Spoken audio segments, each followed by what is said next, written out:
আসসালামু আলাইকুম বন্ধুরা, আমি মোহাম্মদ সোহাগ চলে আসছি আলান ফিজন লফটে। সো বন্ধুরা, আজকের ভিডিওটা একটু দেখতেই পারতেছেন, অন্য রকমের ভিডিও। বন্ধুরা, এই কবুতরটা এবার উইনার হওয়া আমি কিনে নিয়ে আসছি পেডিগ্রি সহ। 2024-এর কবুতর 25-এ রেজাল্ট করছে। তো কবুতরটা আমি পেডিগ্রি সহ কিনছি বন্ধুরা। এটা আনার চোখের একটা কবুতর, চোখটা অনেক সুন্দর, শেপটাও সুন্দর। ডন লিও লাইনের কবুতর, মাশাআল্লাহ খুবই সুন্দর, হেভি। তো বন্ধুরা, কবুতরটা আমার কাছে খুব ভালো লাগছে। আপনাদের কাছে কেমন লাগছে অবশ্যই জানাবেন।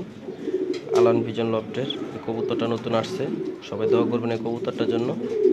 আর ঢাকা কবুতর হাউস পেজে সবাই ফলো দিবেন। বাংলাদেশ পিজন হাউস ইউটিউব চ্যানেলে সবাই সাবস্ক্রাইব করবেন নতুন নতুন ভিডিও পেতে। সো বন্ধুরা, সবাই জানাবেন এই কবুতরটা কেমন হয়েছে। বন্ধুরা, দেখতে পারতেছেন ডন লিও লাইনের কবুতর, এই হলো কবুতরটা। সো বন্ধুরা, দোয়া করবেন সবাই কবুতরটার জন্য, ভালো থাকবেন।